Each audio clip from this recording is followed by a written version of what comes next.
Selamat datang di The Secret World of Finance.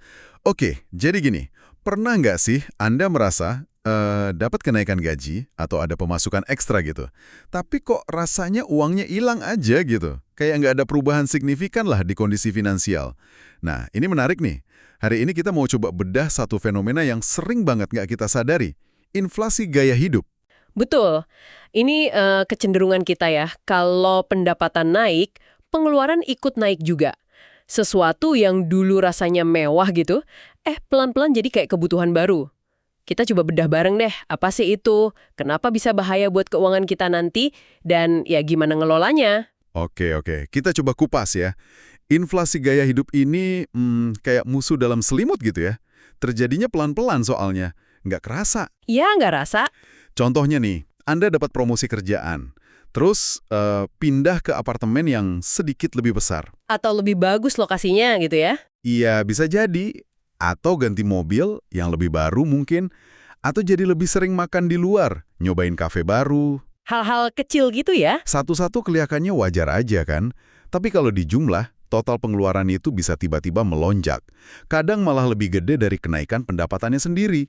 Kayak cerita Bob itu ya, yang gajinya naik, malah habis buat cicilan mobil sama liburan. Nah iya, dan disitulah letak risikonya. Ini bahaya laten gitu.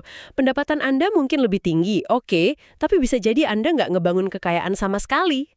Jadi nggak nambah aset ya? Betul, tiap rupiah ekstra yang habis buat gaya hidup itu, ya artinya rupiah itu nggak diinvestasikan, nggak masuk tabungan. Padahal itu penting buat masa depan. Ini bisa jadi masalah pas pensiun nanti misalnya. Atau kalau tiba-tiba ada masalah finansial kayak kehilangan kerjaan gitu. Jadi makin tergantung sama gaji tinggi itu. Pang banget kejebak di sini. Kayaknya ada faktor sosialnya ya. Oh iya banget, tekanan sosial. Ikut-ikutan temen gitu ya. Istilahnya keeping up with the Joneses. Pengen kelihatan sukses kayak orang lain. Apalagi sekarang ada media sosial kan? Nah itu dia. Medsos ini bisa bikin makin parah ya. Kita jadi banding-bandingin hidup kita sama orang lain. Ya mungkin aja itu cuma tampilan luarnya. Ya. Atau malah dibiayain utang. Benar juga. Selain itu, ada juga rasa kayak, gue berhak lah nikmatin hasil kerja keras. Gitu kan. Ya, ada rasa reward gitu ya. Tapi yang menarik juga nih, ada fenomena namanya adaptasi hedonis. Adaptasi hedonis. Gimana tuh? Jadi rasa senang pas kita beli barang baru atau nikmatin kemewahan itu sifatnya cuma sementara. Oh, Manusia itu cepet banget adaptasinya. Mobil mewah yang awalnya bikin bangga banget, lama-lama ya biasa aja rasanya. Jadi ngejar kebahagiaan lewat materi terus-terusan itu seringkali ya gitu deh, nggak ada habisnya. jadi kayak lingkaran setan gitu ya. Oke. Terus gimana caranya kita tahu kalau kita mungkin udah mulai kejebak nih? Ada tanda-tandanya nggak? Ada beberapa sih yang perlu diwaspadai. Misalnya, utang kartu kredit mulai numpuk terus, susah lunasinnya. Oke. Atau hidup rasanya selalu pas-pasan aja, nunggu gajian berikutnya, padahal gaji udah naik. Wah, ini kayaknya banyak yang ngalamin ya. Bisa jadi. Atau jadi sering belanja impulsif, beli barang yang sebenarnya nggak perlu-perlu amat. Atau mungkin ngerasa nabung itu nggak penting. Atau, nggak mungkin deh bisa nabung. Gitu ya? Nah, itu. Kalau udah ada tanda-tanda kayak gitu, perlu mulai aware. Tapi solusinya bukan berarti kita harus hidup super irit banget kan? Nggak nikmatin hasil kerja keras sama sekali. Oh, bukan gitu. Kuncinya itu di kesadaran sama keseimbangan. Itu yang paling penting. Setuju. Jadi perlu sadar dan seimbang. Nah, gimana caranya biar seimbang? Ada tips praktisnya nggak? Ada beberapa cara sih. Misalnya nih, pas Anda dapat rezeki nomblok, kenaikan gaji atau bonus gitu. Oke. Jangan langsung dihabisin semua buat gaya hidup. Coba rencanain dulu. Direncanain gimana tuh? Ya, alokasiin sebagian besar, misalnya nih 80%-nya gitu, buat tujuan finansial. Entah itu nabung, investasi, atau bayar utang. 80% ya. Lumayan besar juga. Iya, biar tujuan finansialnya tetap jalan. Nah, sisanya yang 20%, ya monggo dinikmati buat seneng-seneng. Oke. Jadi tetap ada bagian buat dinikmati ya. Adil lah ya. Iya, jadi tetap bisa maju secara finansial, tapi juga bisa nikmatin hasil kerja keras. Terus yang penting lagi, mulai nabung dari sekarang. Sekarang banget. Walaupun sedikit. Iya. Iya, berapapun jumlahnya. Jangan nunggu kaya dulu baru nabung.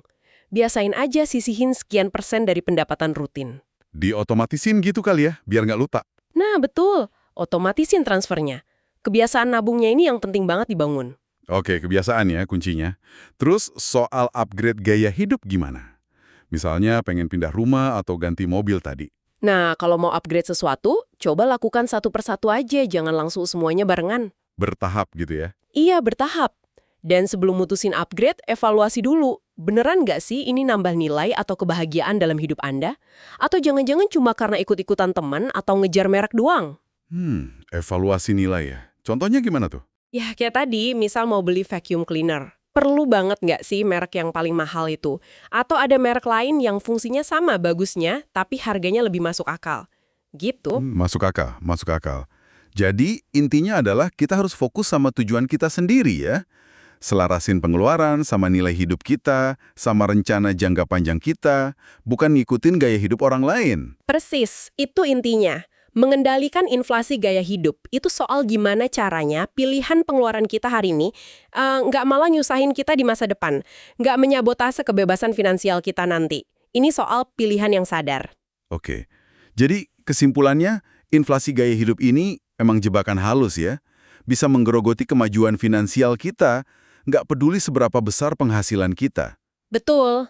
Tapi kabar baiknya, ini bisa dikendalikan dengan kesadaran, perencanaan yang benar, sama fokus ke tujuan pribadi kita. Iya, dan mungkin ini jadi bahan renungan juga buat Anda ya.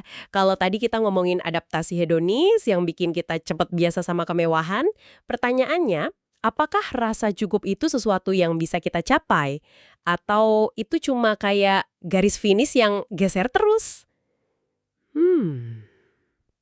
Wah, pertanyaan bagus itu buat direnungkan. Oke, terima kasih telah mendengarkan. Sampai jumpa di episode berikutnya.